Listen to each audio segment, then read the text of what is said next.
जीवन में आने वाली आपदाओं को भी वो समाप्त कर सकता है।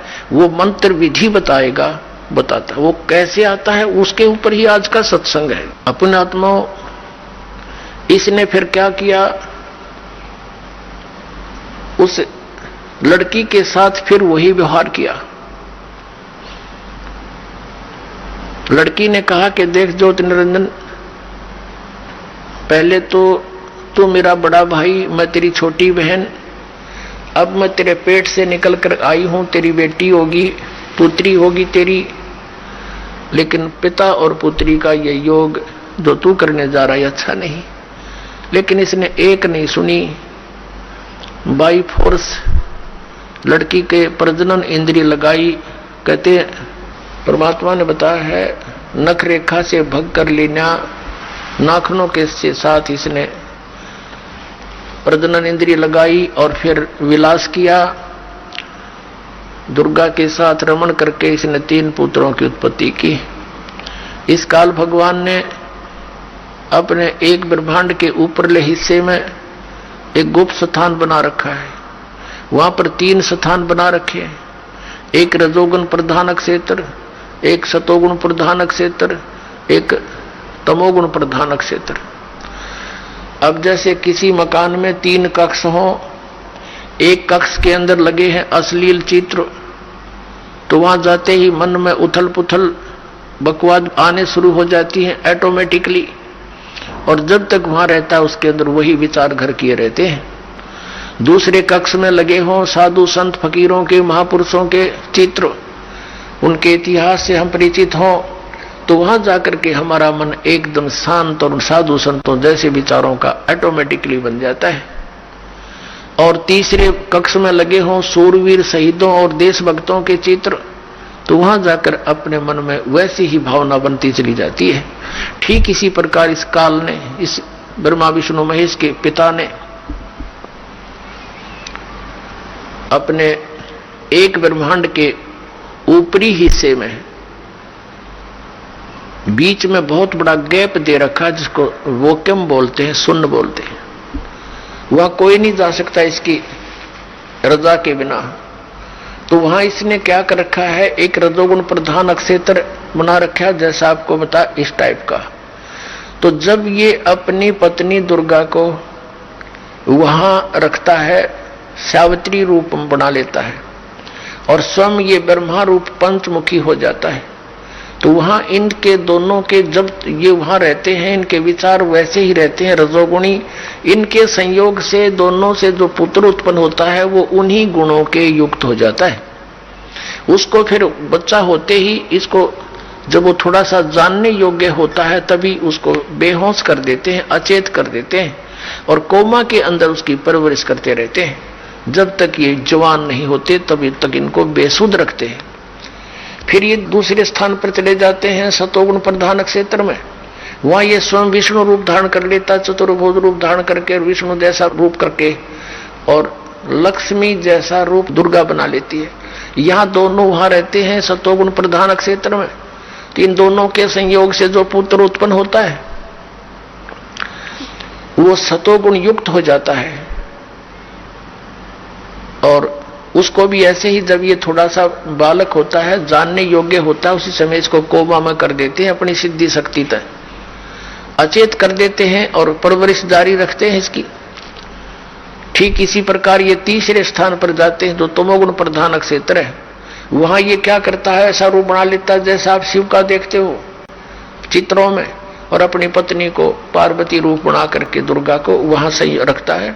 इन दोनों के संयोग से, पति पत्नी व्यवहार से जो पुत्र उत्पन्न होता है वो उन्हीं गुणों से युक्त हो जाता है।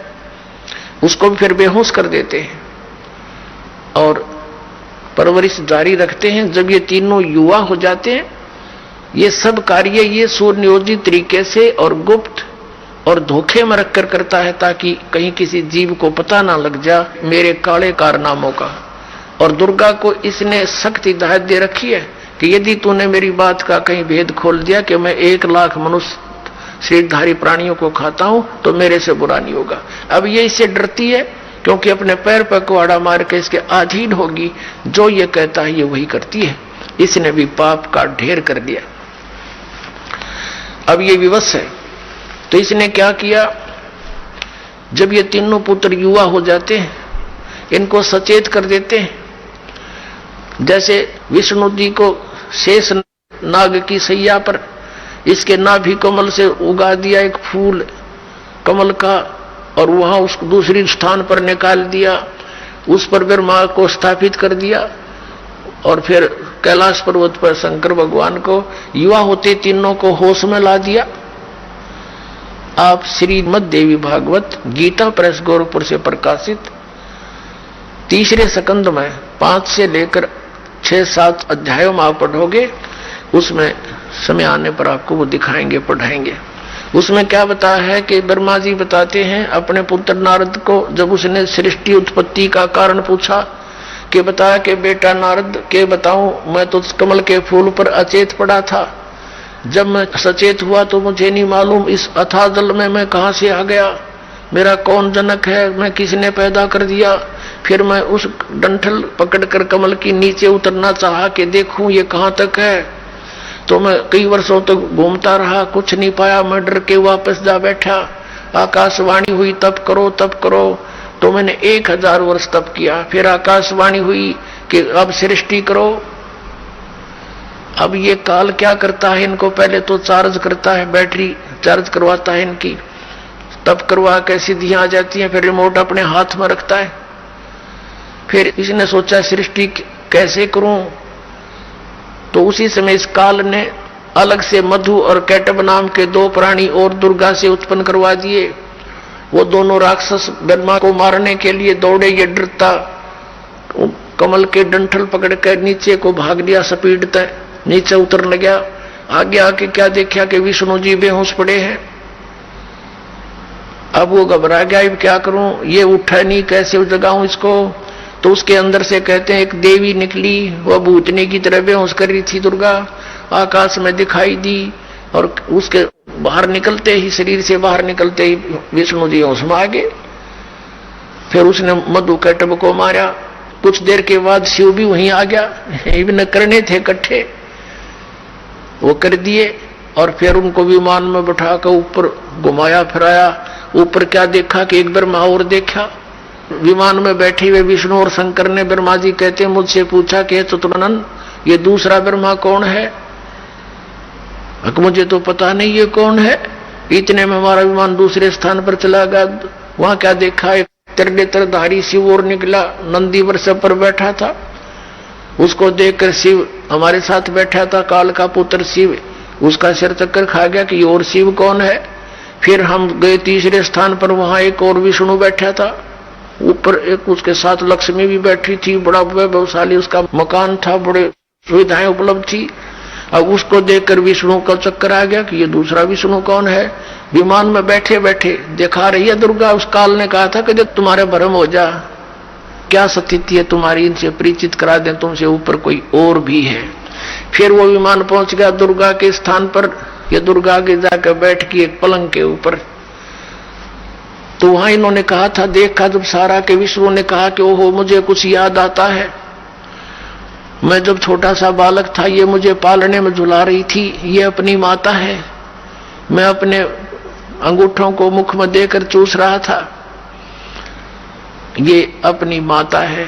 तो उसने क्या बताया कि फिर उनकी स्तुति की, तुम शुद्ध स्वरूपा हो, हम तो आपके ही प्रभाव से वर्तमान हैं, हम अनित्य हैं, हमारा आविर्भाव मन जन्म, हमारा और तिरोभाव मन मृत्यु होती है, आप ही सर्वेश्वरी हो, आप ही नित्य हो, प्रकृति हो, ऐसे ऐसे। तो कहने का भाव ये है पुण्यात्माओं, ऐसे इस काल की सृष्टि प्रारंभ हुई और उसके बाद ये सब संसार उत्पन्न हुआ। जब प्रथम सतयुग का आधा जा चुका था, उस समय देखा कि हाहाकार मच गया तपस्या के ऊपर। नीचे तो शांत नजर आता था, लेकिन सतयुग के प्रारंभ से मध्य के बाद में कुछ अंतर हो जाता है। तो तब परमात्मा आए थे तपस्या पर खड़े हुए।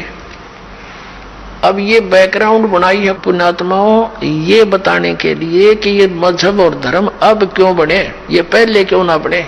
और ये नकली पंथ इतने चाल गए सतलोक करके, ये पहले कहां गए थे। ये काल का सुनियोजित जाल है हमें डिवाइड करने का। हमारे को एक दूसरे के साथ लड़ाई रखने का, अपनी अपनी साधना और अपने इष्ट को सर्वश्रेष्ठ मानकर हम एक दूसरे से खसते रहते हैं, अशांति पैदा करे रखते हैं। घर घर में आप देख लो ये कैसे जुल्म करवाता है, कैसी इसने व्यवस्था करवा रखी है। 2 रोटी बनानी और खानी है, उसी में सारा दिन अटबट रहती है। तो ये चाहता है इनको जितना दुखी कर सकूं उतना कर दूं, और परमात्मा चाहता है मेरे बच्चों को जितना सुखी कर सकूं यहां भी कर दूं।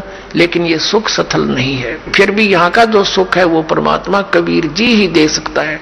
आपको सद्बुद्धि देगा, आपके हृदय में आकर इतनी दृढ़ता देगा, एक दूसरे को सहनशील बनाएगा और धीरे धीरे आपको शांति पैदा कर देगा। पूरे विश्व में ये शांति होगी, इस मार्ग को स्वीकार करना पड़ेगा।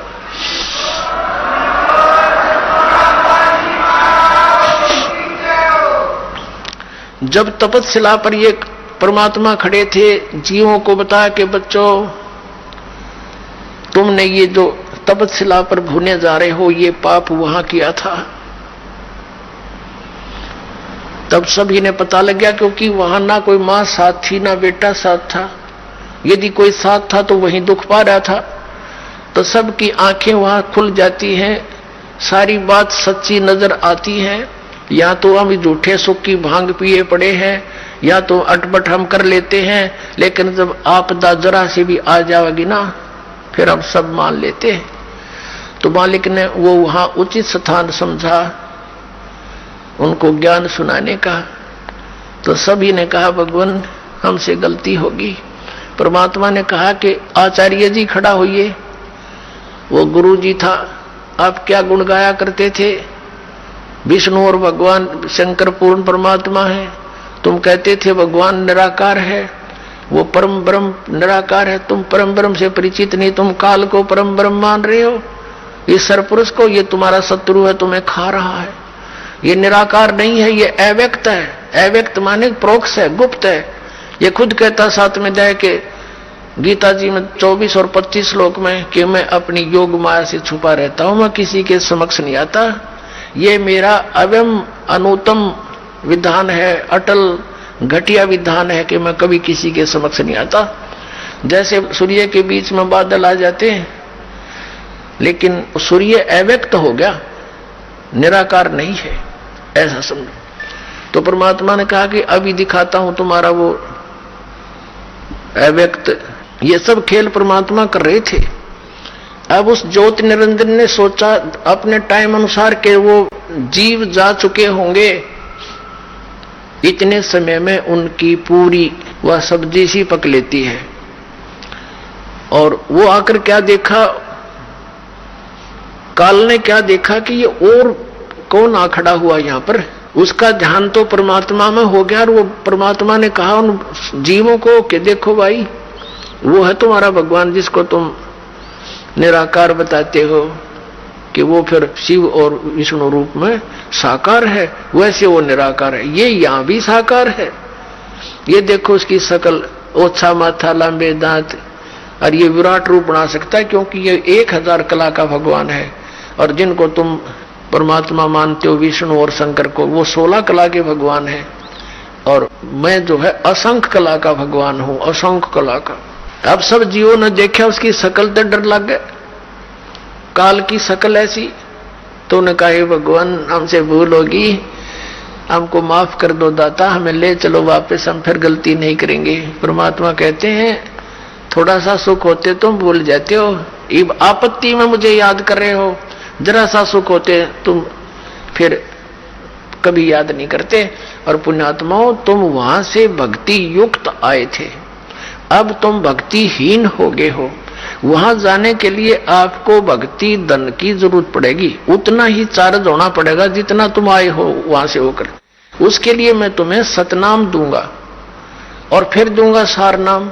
उस सतनाम की इतनी जबरदस्त चार्जिंग है कि एक यानी सच्चे ऑल रिस्पेक्ट यानी पूर्ण रूप से मर्यादा में रहते हुए, हर तरह से विनम्र भाव से, सच्ची आत्मा से, इस सतनाम का 2 अक्षर के मंत्र का एक सिमरन इतना कीमत रखता है कि यहाँ के 14 लोग एक तरफ रख दें, तराजू के उस तखड़े में, पलड़े में, और एक तरफ यह कीमत रखते हैं।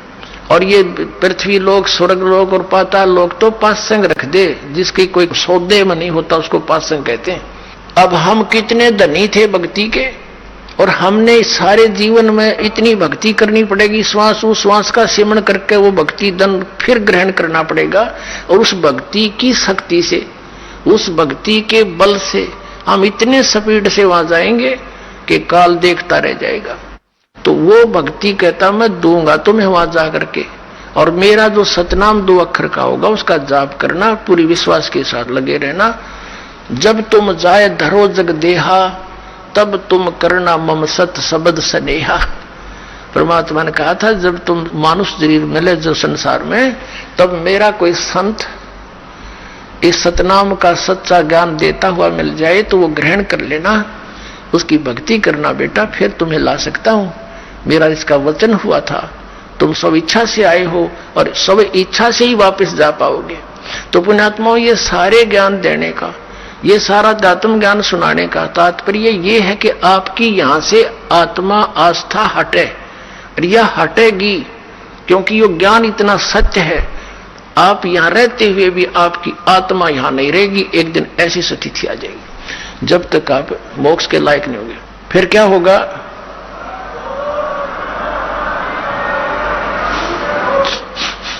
अब कहा परमात्मा ने कि तुम जाओ, अब यहां से उठो, अब मेरी रिस्की होएगी।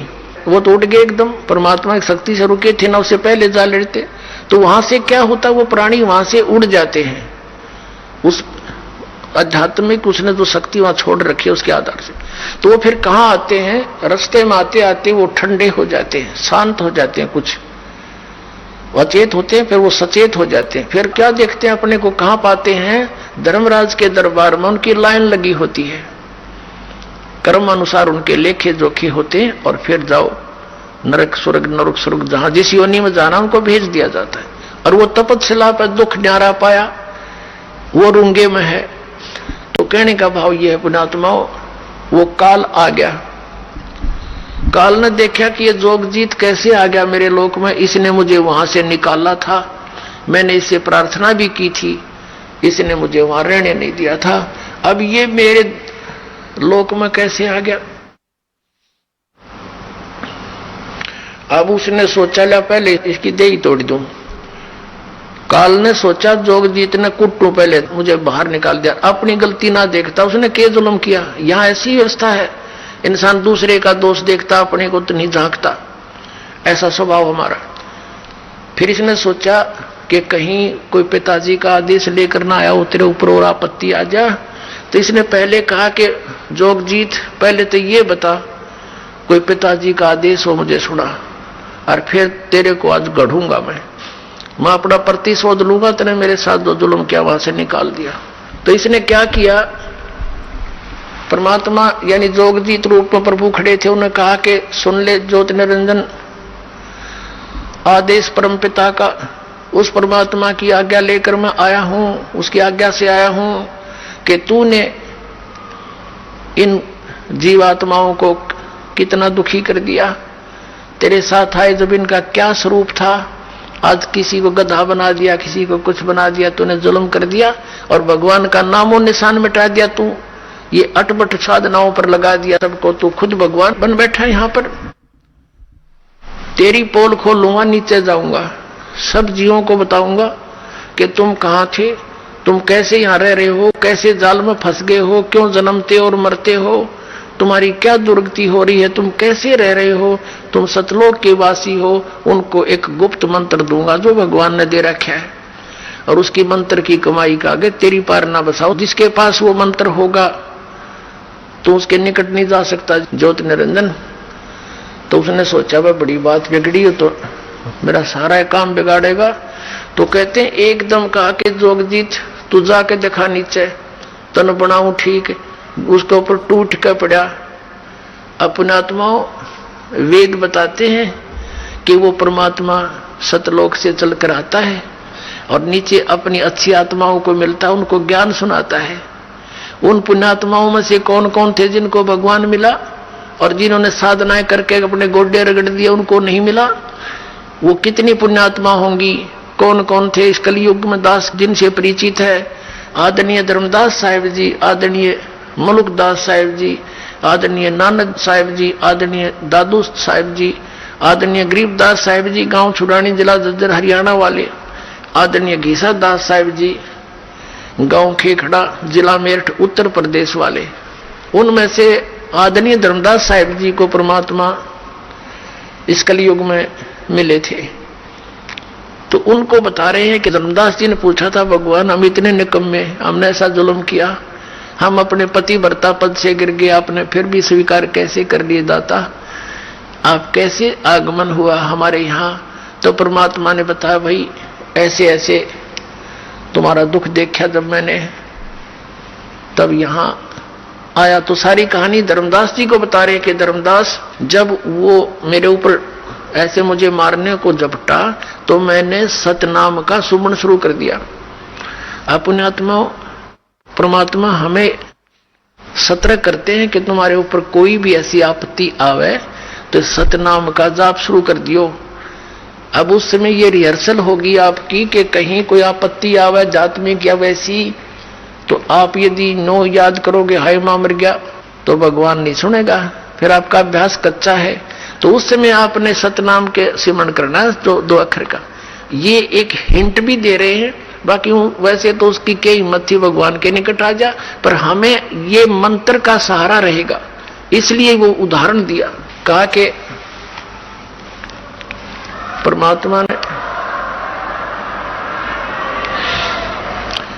परमात्मा ने हमें सतर्क किया कि तुम्हारे ऊपर कभी ये अटैक करता दिक्कत, ये सिमरण कर दिए, इसका कलजा पाट जाएगा, निकट नहीं आ सकेगा तुम्हारे भूत प्रेत ये कुछ भी, ये तो सौदा के है।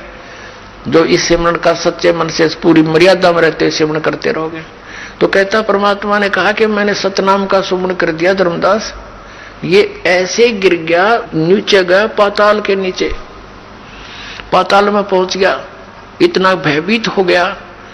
फिर इसको वहां से मैं साथ जाकर ऊपर ला के आ जा, यहाँ तेरी बेइज्जती नहीं करता, ऊपर बात करूंगा तेरे थे। इसके उसी लोक में मैं ले गया, ये ऐसे पड़ा नीचे जैसे पक्षी की पंख कट जावे और पड़ा पड़ा तड़पता है, कोई पार नहीं बसावे, ऐसे कर रहा है और कह रहा है मुझे गलती होगी, बड़ा भाई है मैं छोटा भाई तेरा, छोटे तो गलती करा करते हैं, बड़े माफ किया करते हैं, मुझे क्षमा कर दो। धर्मदास मेरे पैर पकड़ दिए इस काल न आकर के, माफ कर दो, मैं तेरा छोटा भाई, मैं तो आपको पिता के समान समझता हूं। तो मैंने इसको कहा ठीक है, माफ कर दिया। फिर इसने मेरे से क्या कहा कि हे भगवान, यहाँ कुछ वस्तु ऐसी है जो मुझे अभाव है, आप वो मुझे दान में दे दो, दान में।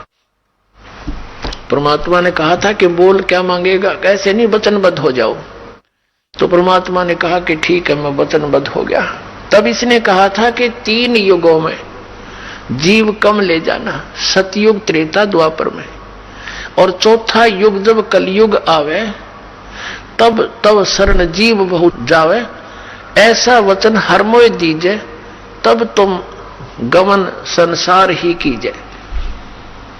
इसने कहा था भगवान 3 युगों में जीव कम ले जाना, चौथे युग में जब कलयुग आवे तो कितने जीव ले जाना, ये मुझे वरदान दे दो। परमात्मा ने कहा तथास्तु, कह दिया भाई ठीक है। अब आपके यह शंका उत्पन्न होगी, भगवान ने क्या पता नहीं था ये ऐसा कुछ कर देगा? तो फिर इसने सारा पता था परमात्मा ने। पुणात्माओं, जब तक हम भगवान की इस कथा में दोष देखना बंद कर देंगे तब हम इस मार्ग पर चल पड़े, ये सोच लो। ये कथा निर्दोष है, सत्य है, हम बाल हैं, बच्चे हैं, नहीं समझ में आ जाएगी कई बार सुनने और समझने से। जब इसने झपट्टा मारा और परमात्मा ने अपना सिमरन शुरू किया तो इसकी पार नहीं बसाई, ये इतना घबरा गया, वहां से इतनी स्पीड से भाग गया, पाताल में जा गिरा। और वहां से भगवान लाए, इसने पकड़ के चल ऊपरे चल, वहीं तेरी खबर लूंगा। एक भगत बता रहा था, ने बोला जी हमारे गांव में एक जोटा था भैंसा, और वो इतना अंडी पाक रहा था, उस गांव में तो उसने कोई दूसरा जोटा छोड़ा ही नहीं था, और आसपास के गांव में भी कोई उसने इधर आ जाता खेतों में तो उसकी इतनी दूर तक उसको मारने के लिए दौड़ता था। एक बार हमारा तालाब खुदवा रखा था, जोड़ गांव का तालाब खुदवा रखा था, गहरे गड्ढे कर देते हैं कि वर्षा होगी तो जल घना स्टॉक हो जाएगा, इस उद्देश्य से। और वो नहर से भरवा रखा था, सरकार से प्रार्थना करके फुल करवा रखा था। तो उसमें क्या हुआ कि ये हाथी वाले आते हैं गांव में, दाने कुछ मांगन मुंगन आते हैं, हाथी वाले आ रहे थे। उनने हाथी, दोपहर का समय था, हाथी छोड़ दिया जल में कि यू मस्ती मार लेगा थोड़ी देर। वो हाथी उन तालाब के अंदर गहरे गहरे गड्ढे बनवा रखे थे, खोद रखा था, उनमें सारा डूब गया। थोड़ा सा सर दिखे और एक थोड़ी सी दूरी पर वो सूंड ऊपर कर इतना दिखे। वो जोटा आ गया, वो भैंसा स्नान करने के लिए, पानी पीने के लिए। अब उसने देखा कि दूसरा भैंसा कैसे आ गया मेरी जोडेक्शन में, इसकी हिम्मत कैसे पड़ गई। उसने हाथी का सिर दिखा था, उसने सोचा यो भी कोई जोटा है, भैंसा है, तो उसकी तरफ चलानो खखा के पानी में, जल में, अगदो से भी इसको मार डालूंगा। अब हाथी ने देखा कि इसने आ लड़ते निकट सी, वो हाथी खड़ा हो गया, वो सारा बाहर निकला, वो जोटे ने देखा, उसका कलजा पाट गया, इतना स्पीड तो भाग गया। नो कहता नो मुंह बा लिया और हमारी 3 किलोमीटर सीमा है गांव की, उससे पार जाकर उसने पीछे मुड़कर देखा।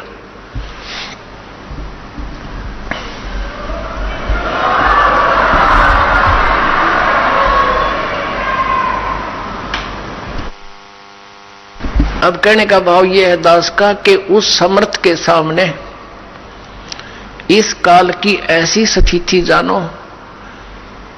अब तक तो ये हमारे ऊपर बहुत प्रभाव जमाए बैठा था, जो इस परमात्मा का ये सच्चा ज्ञान अपने आत्मा। अभी तक तो हमने कबीर जुलाहा दिखा था और वो हाथी का सिर दिखा था। अब ये जुलाहा सारा बार निकला है, इन्होंने सोच लो कलजा पाट जाएगा इसका काल का।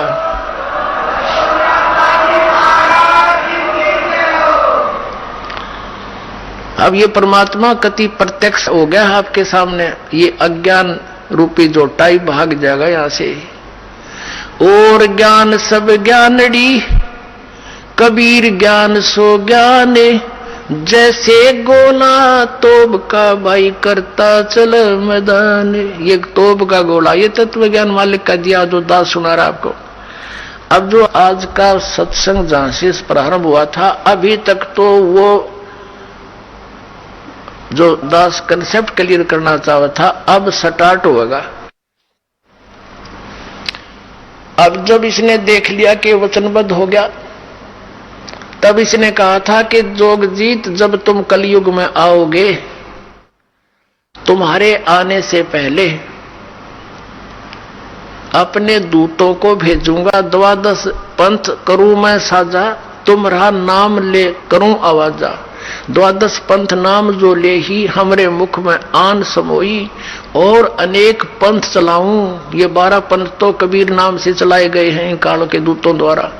और अनेक पंथ चलाऊं, या विद जीवों को भरमाऊं। वो अनेक पंथों में आते हैं, ये निरंकारी पंथ, ये सतपाल वाला पंथ, देश वालों का पंथ, निरंकारी पंथ, ये सच्चा सौदा सरसा जगमाल वाले, ये गंगवा पंगवा सारे, और ये दनोद वाले और जय गुरुदेव वाले, ये सारे काल के पंथ हैं। वहां तक कोई शरण पैर, और इतने बुद्धिमान व्यक्ति, एजुकेटेड, बड़े बड़े IAS IPS हैं, और वहां बैठे गुग्गू बने उनके पास, कक्का पता नहीं इनके गुरुओं ने। ये ब्लाइंड फेथ का नाजायज फायदा उठाया इन्होंने, बोली आत्माओं के श्रद्धालुओं की श्रद्धा को बेचा और उसकी सस्ती महिमा बटोर ली इन्होंने, और संत बन गए, खक भी नहीं इनके पास। तो इसने कहा था कि जब तुम्हारा कोई जाएगा ना, और अनेक देवी मंदिर तीर्थ ये पूजन पर ला दूंगा। ये शंकराचार्य भेज दिया इस काल ने, ये सारी उल्टी कथा पढ़ाया गया। जीव ही भगवान है, बता कोई विधान है इसका? फिर भक्ति किस लिए करे, फिर तो कुत्ता भी भगवान है। और फिर क्या कहते हैं, तीर्थ बनवा दिए। बोले एक बार हिमालय में जा रहे थे, ये पांडव तपस्या कर रहे थे, वहां भगवान आ गया भैंस रूप में, और भीम ने भागकर सोचा लिया पकड़ लूं इसको, भैंस था दूध पीऊंगा, दूध आड़ी दिखा है। तो कहते भगवान समान लग गया धरती में, और पिछला हिस्सा भीम ने पकड़ लिया, ताकतवर था वहीं रोक दिया भगवान। बताओ किसा भगवान था जो भीम तो रोक गया। और फिर कहते हो पिछला हिस्सा जो है ना बैक पृष्ठ भाग तो वहीं पत्थर का बन गया, बाकी निकल गया, प्रवेश कर गया।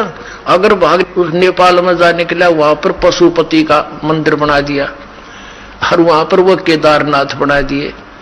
अरे भले आदमियों, कहते फिर वो पिछला हिस्सा पत्थर बन गया ना भैंस का, वो पांडवा ने पूजा, फिर वो टट्टी पेशाब का पोर्शन पांडु पूजन ला दिए। तरह के भैया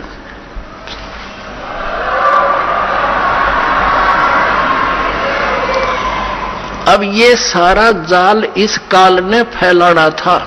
तब इसने कहा था कि इतने मजहब बना दूंगा, आपस में लड़े कटेंगे, ज्ञान किसी को होगा नहीं, ऐसे संत भेज दूंगा जो भ्रमित करके आवेंगे। तब परमात्मा ने कहा था कि तू अपना काम करी और मैं अपना करूंगा।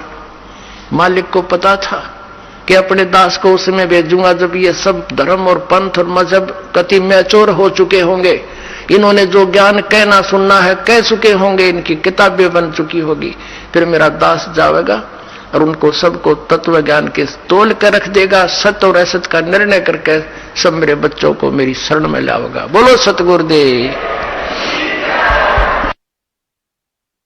परम पिता परमात्मा पूर्ण ब्रह्म सर्व सृष्टि रचन और कबीर परमेश्वर जी की असीम कृपा से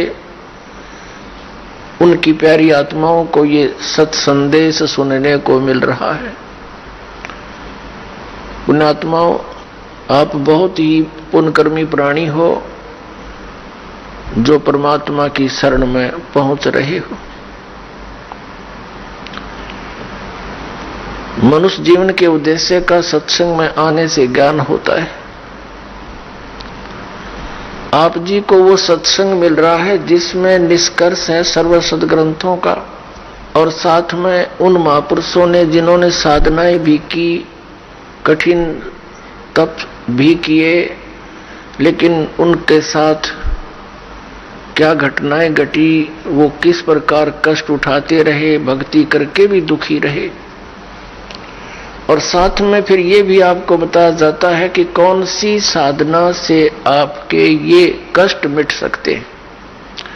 केवल ये नहीं कि हम किसी के ऊपर घटी हुई उन घटनाओं को ही या उनके दुखों को या उनकी गलत साधनाओं को ही दिखाते हैं या उनका कोई छवि धूमिल नहीं करना चाहते। हम उस यथार्थ ज्ञान पर जमी हुई धूल को हटाना चाहते हैं जो युगों से जमी हुई है। किसी भी धर्म के किसी भी सदग्रंथ को आप उठाकर देखिए, वो कुछ वर्णन कर रहे हैं और उन के पढ़ने वाले उस धर्म के धर्म गुरु वो अन्य ही व्याख्या कर रहे हैं। शास्त्रों के विपरीत ज्ञान हमारे अंदर फीड कर रहे हैं। पुण्यात्मा, कहने का भाव यह है कि जैसे आप जैन धर्म के इतिहास से परिचित हुए कि वो महापुरुष परमात्मा पाने का कितना प्रयत्न करते रहे और उनको क्या मिला, यही 84 लाख के धक्के। पुण्यात्माओं, अब आप जी के रूबरू पवित्र हिंदू धर्म के धर्म गुरुओं के द्वारा दिया गया अध्यात्म ज्ञान और साथ में हमारे सदग्रंथों में लिखे वो सत्य प्रमाण, ये आपको दिखाएंगे। पुण्यात्माओं, पवित्र हिंदू धर्म के पवित्र सदग्रंथ कौन कौन से हैं? पवित्र चारों वेद, पवित्र श्रीमद् भगवत गीता, ये गॉड गिवन ज्ञान है, ये दोनों सदग्रंथ। बाकी शेष जो अन्य सदग्रंथ हैं, अन्य शास्त्र हैं, पवित्र 18 पुराण या कोई उपनिषद, ये किसी ऋषि विशेष का अपना अनुभव है। और इन पुराणों में यदि कोई वेद अनुकूल ज्ञान है तो वो वेदों का है, वो उसका उस ऋषि का नहीं है। अगर वो तो है, वो उतना तो वो सत्य है क्योंकि वेद ज्ञान है और वेद ज्ञान गॉड गिवन है, परमात्मा दत्त है। और अन्य जो वेदों और गीता से ज्ञान नहीं मिलता, वो पुराण के वक्ता का, उसके घर का है, उसको हमें स्वीकार नहीं करना। अब एक वेद और है, सूक्ष्म वेद, जिसे पांचवा वेद कहा है। सूक्ष्म वेद है पांचवा, जाको पढ़े न कोई, और सूक्ष्म वेद जो पढ़े फिर आवागमन नहीं होवे। ये सूक्ष्म वेद की वाणी है। तो पुण्यात्मा, हिंदू धर्म के प्रवर्तक आदि शंकराचार्य जी माने जाते हैं। आदि शंकराचार्य जी का जन्म इस भारतवर्ष की भूमि पर हमारे लिए एक वरदान है। उनका उस समय आगमन हुआ जिसमें बौद्ध धर्म बहुत शीघ्रता से फैल रहा था। महात्मा बुद्ध कौन थे? जैसे आप जी को कई बार सुनाया है, दिखाया भी है, महावीर जैन जी का इतिहास, यानी जैन धर्म का इतिहास। राजा ऋषभदेव जी से जैन धर्म का प्रारंभ हुआ। वो प्रथम तीर्थंकर माने जाते हैं। उनके पोते भरत के पुत्र मारीची ने उनसे दीक्षा प्राप्त की। उसमें केवल वेदों अनुसार साधना ही होती थी, इन 4 वेदों अनुसार। 5वां वेद को नहीं मानते थे। जो परमात्मा स्वयं आकर दान करते हैं, देते हैं, अपने मुख कमल से बोलते हैं, वो ऋषि महर्षि जो नकली है, वो यथार्थता से परिचित नहीं होते, वो परमात्मा के उस ज्ञान को हम तक नहीं आने दे रहे थे। अब दाव लगा अपना इस सूक्ष्म वेद को सुनने का। तो जिस कारण से उस मारीची वाले जीव ने जैसी भी वेदों अनुसार साधनाएं की, उसके कारण वो स्वर्ग में देवता भी बना, और फिर आगे चल के वो नरक में भी गया। 60 करोड़ बार गधा बना, 30 करोड़ बार कुत्ता बना, और भी बहुत से दुख उठाए, और केवल 80 लाख बार वो देवता भी बना। और फिर क्या बना? महावीर जैन बना। और महावीर जैन ने फिर 363 पाखंड मत चलाए। वर्तमान का जो पूरा जैन समाज है, महावीर जैन जी द्वारा चलाएगी बकवाद साधनाओं को कर रहा है। उनकी के दुर्गति होगी। दास ये आगाह करना चाहता है कि आप इन साधनाओं को त्यागो और आप शिक्षित हो, अपने धर्म ग्रंथों को पुनः देख लो। और गीता जी अध्याय नंबर 16 के श्लोक नंबर 23 और 24 में कहा कि शास्त्र विधि को त्याग कर जो मनमाना आचरण करते हैं, मनमानी पूजाएं करते हैं, उनको न तो कोई सुख हो, न उनकी गति हो, न कोई सिद्धि प्राप्त हो, अर्थात व्यर्थ, यूजलेस। फिर किस लिए डले हो? ना ज्ञान था तब तक तो चलो हम भटक रहे थे। अब दास पर दया करी परमेश्वर ने, आपके लिए ये ज्ञान दिया, और दास आपके लिए ही संग्रहशील है। और ये अज्ञानी गुरु, धर्म गुरु दास के पीछे पड़े हुए हैं, लेकिन अब इनकी दाल गला को नहीं, क्योंकि परमात्मा ने अपने बच्चों को पहले शिक्षा दे दी। और अब देखना डूंडा पाटेगा, पूरे विश्व में जाएगा यह सच्चा ज्ञान, और बहुत शीघ्रता से जाएगा, क्योंकि हमें भगवान की आवश्यकता है। यहाँ के संसारिक सुख सबको पता है, 2 मिनट का भरोसा नहीं कब मृत्यु हो जा। यहीं डले ढो होकर यहीं छोड़कर चले गए, सारा जीवन नष्ट कर दिया हमने। तो अब हम दास उस प्रसंग पर आता है कि जिन धर्म गुरुओं को हम यथार्थ ज्ञान युक्त मानते थे, विद्वान मानते थे, उन्होंने क्या ज्ञान बताया और हमारे सदग्रंथ क्या बताते हैं, ये निर्णय दास कर रहा है। और इसके बीच में कोई अपने तरफ से कुछ मिलावट नहीं। जो सत साधना वो सदग्रंथों में लिखी है, और जिससे मोक्ष होता है वो सदग्रंथों में लिखा है। जिससे जीव के आने वाली आपदाएं कटती हैं, समाप्त होती हैं, वो भी सदग्रंथों में लिखा है। और उससे हटकर जो हम साधनाएं कर रहे हैं उससे कोई लाभ होने वाला नहीं, ये भी प्रमाणित कर रहा है। अब प्रसंग चल रहा है कि पवित्र हिंदू धर्म के धर्मगुरु आदि शंकराचार्य जी का उस समय जन्म हुआ जिसमें यह जैन धर्म बहुत फैल रहा था। और यदि उसमें ये आदि शंकराचार्य जी नहीं आते तो पूरा भारतवर्ष भी चीन की तरह नास्तिक हो जाता, कम्युनिस्ट बन जाता। अब चीन का नास्तिक होने का कारण क्या है कि महात्मा बुद्ध एक पुण्यकर्मी प्राणी थे और वे विष्णु लोक से आए थे, स्वर्ग लोक से आए थे। अब जो स्वर्ग में सुविधाएं हैं उनको यहां कहां, आत्मा के अंदर वो कसक रहती है। घर त्याग दिया, राज त्याग दिया और जाकर के बिहार में सटेट के गया नामक शहर के बाहर वट वृक्ष के नीचे उसने मनमुखी साधना शुरू की। काफी समय तक निराहार बैठा रहा, हाथ पैर हलने बंद हो गए, कंडम हो गया, मृत्यु के निकट पहुंच गया। किसी माई ने उसके मुख का खीर लगा दी कि यूं मरेगा। कई दिन हो गए कुछ खाया ना पिया, तो उसने धीरे धीरे वह चाटनी शुरू कर दी। पहले दिन 10-20 ग्राम, अगले दिन 50-60 ग्राम।